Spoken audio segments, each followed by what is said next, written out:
2026년 2월 19일 오후 4시 2분 서울중앙지법 법정에서 역사가 쓰였습니다. 피고인 윤석열, 무기징역. 대한민국 헌정사상 최초로 전직 대통령이 내란 우두머리로 유죄 판결을 받았습니다. 그런데 이건 끝이 아닙니다. 시작입니다. 보수 진영은 지금 윤석열 이후의 세계를 맞이하고 있습니다. 판결 다음 날 장동혁 국민의힘 대표가 기자회견장에 섰습니다. 손을 주무르며 입술을 꾹 다문 표정. 그리고 그는 이렇게 말했습니다. 아직 1심 판결이다. 무죄 추정 원칙은 누구에게나 예외 없이 적용되어야 한다. 대통령과의 절연을 앞세워 당을 갈라치게 하는 세력, 단호하게 절연해야 할 대상은 오히려 이들입니다. 당내 반발이 폭발했습니다. 한동훈 전 대표, 장동혁은 윤석열 세력의 숙주일 뿐. 지지율은 추락했습니다. 국민의힘 17%, 민주당 45%. 이건 단순한 정치 뉴스가 아닙니다. 보수 진영이 쪼개지고 있습니다. 2026년 2월 19일 지귀현 부장판사는 윤석열 전 대통령에게 무기징역을 선고했습니다. 함께 선고된 사람들: 김용현 전 국방장관 징역 30년, 노상환 전 육군정보학교장 징역 18년, 조지호 전 경찰청장 징역 12년. 재판부는 비상계엄 선포 당시 전시 사변에 준하는 국가 비상사태가 아니었고 병력 동원이 필요하지도 않았다며 계엄이 실체적 절차적 요건을 모두 갖추지 못했다고 판단했습니다. 핵심은 이것입니다. 군을 국회로 보낸 것이 내란이라는 판단. 국회는 헌법이 정한 국가기관이며 형법은 국가기관의 권능 행사를 불가능하게 하는 것을 국헌문란으로 정의합니다. 재판부는 명확했습니다. 이건 내란이다. 그런데 여기서 중요한 게 하나 더 있습니다. 양형 이유. 재판부는 왜 사형이 아닌 무기징역을 선고했을까요? 재판부는 비상계엄 선포 준비 기간이 3일에 불과하다고 보았고 장기적인 계획에 의해 벌어진 것이 아니라고 판단했습니다. 하지만 많은 법조인들은 폭력이 더 크게 번지지 않은 것은 윤석열이 의도한 것이 아니라 무장한 계엄군에 맨몸으로 맞선 시민의 용기 때문이라고 지적합니다. 어쨌든 판결은 내려졌습니다. 그리고 보수 진영은 이제 선택의 기로에 섰습니다. 판결 다음 날 2월 20일 오전 10시 장동혁 대표가 국회 기자회견장에 섰습니다. 모두가 주목했습니다. 장동혁이 윤석열과 선을 그을 것인가? 하지만 그의 입에서 나온 말은 예상 밖이었습니다. 국민의힘은 줄곧 계엄이 곧 내란은 아니라는 입장을 분명히 해왔습니다. 1심 판결은 이러한 주장을 뒤집을 충분한 근거와 설명을 내놓지 못했습니다. 판결문 곳곳에서 발견되는 논리적 허점들이 지귀한 판사가 남겨놓은 마지막 양심의 흔적들이라 믿습니다. 이건 사실상 판결 불복입니다. 그리고 더 결정적인 발언. 대통령과의 절연을 앞세워 당을 갈라치게 하는 세력, 단호하게 절연해야 할 대상은 오히려 이들입니다. 절윤 거부. 장동혁은 윤석열과 선을 긋지 않았습니다. 오히려 당내 비판 세력을 향해 칼을 빼들었습니다. 당내 반발은 즉각적이었습니다. 한지아 의원, 우리 당은 내란옹호 장동혁 대표와 절연해야 한다. 박정훈 의원, 장 대표 사퇴보다 더 좋은 선거운동 방법이 있으면 제안해달라. 박정하 의원, 당대표가 장동혁인지 전한길 유튜버인지 헷갈린다. 가장 강력한 비판은 한동훈에게서 나왔습니다. 장동혁 대표는 단지 윤석열 세력의 숙주일 뿐 혼자서는 아무것도 아니다. 장동혁은 윤석열 끊으면 보수는 살지만 자기는 죽으니 못 끊는 것이다. 지지율은 어떻게 됐을까요?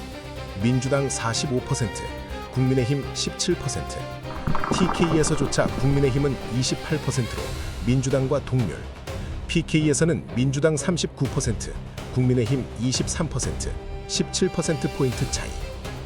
장동혁 대표 지지율 긍정 23%, 부정 62%. 보수의 심장부 TK가 흔들리고 있습니다. 부산 경남은 이미 무너졌습니다. 왜 장동혁은 이런 선택을 했을까요? 가능성은 두 가지입니다. 첫째, 친윤 기반. 장동혁은 2025년 8월 당대표가 됐습니다. 그의 지지 기반은 친윤 세력입니다. 윤석열과 선을 그으면 자신의 기반이 무너집니다. 둘째, 법리적 무죄 추정 원칙 고수. 1심은 확정 판결이 아닙니다. 장동혁은 이 원칙을 고수하며 시간을 벌려는 것일 수 있습니다. 하지만 정치는 법리가 아닙니다. 여론입니다. 그리고 여론은 이미 움직였습니다. 지금 보수 진영 앞에는 세 갈래 길이 있습니다. 시나리오 1. 장동혁 체제 유지 플러스 항소심 기대. 장동혁은 현 체제를 유지하며 항소심을 기다립니다. 만약 항소심에서 형량이 줄어들거나 극소수 가능성이지만 무죄가 나온다면 장동혁은 내가 옳았다고 말할 수 있습니다. 하지만 리스크가 큽니다. 항소심은 빨라도 2026년 하반기. 그 사이 6월 지방선거가 있습니다. 현재 지지율로는 참패가 예상됩니다. 지방선거에서 지면 장동혁 체제는 무너질 가능성이 큽니다. 확률 30%. 시나리오 2. 당내 쿠데타 플러스 비윤 지도부. 당내 비판 세력이 장동혁을 끌어내립니다. 한동훈 혹은 다른 비윤 인사가 새 대표가 됩니다. 윤석열과 단절을 선언하며 쇄신을 시도합니다. 과거 사례가 있습니다. 2016년 박근혜 탄핵 이후 보수는 비박 체제로 전환을 시도했습니다. 하지만 실패했습니다. 친박 세력의 저항이 컸기 때문입니다. 지금도 비슷한 상황입니다. 친윤 세력은 여전히 강력합니다. 당내 쿠데타가 성공하더라도 내홍은 계속될 것입니다. 확률 40%. 시나리오 3. 보수 분당 플러스 신당 창당. 가장 극단적이지만 가장 혁신적인 시나리오입니다. 한동훈을 중심으로 한 비윤 세력이 탈당합니다. 신당을 창당합니다.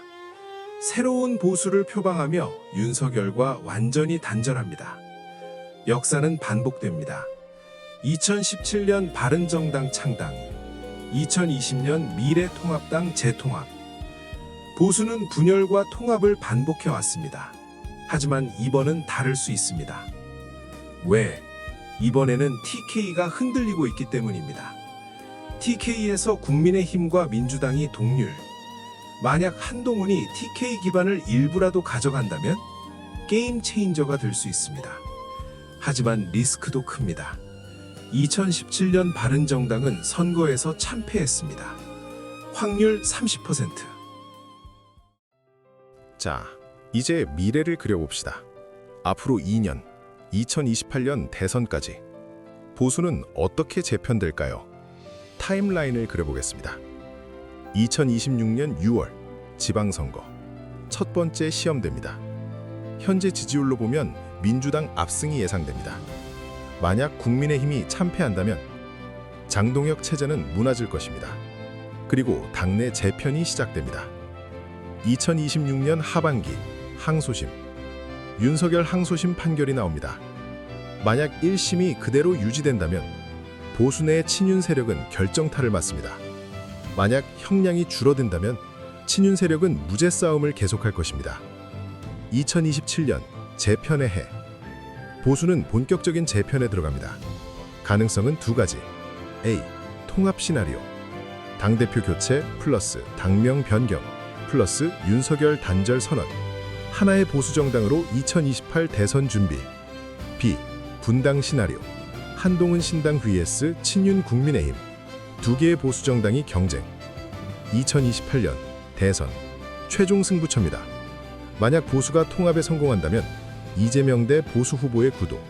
만약 보수가 분당 상태라면 이재명 대 한동훈 대 친윤 후보의 3파전. 이 경우 민주당이 압도적으로 유리합니다. 핵심 변수는 단 하나. 보수가 윤석열을 끊어낼 수 있는가? 2026년 2월 19일 무기징역 판결이 내려진 날, 보수는 갈림길에 섰습니다. 윤석열과 함께 침몰할 것인가? 아니면 그를 끊어내고 재건할 것인가? 역사는 선택하는 자의 편입니다. 그리고 지금 보수의 선택이 시작됐습니다.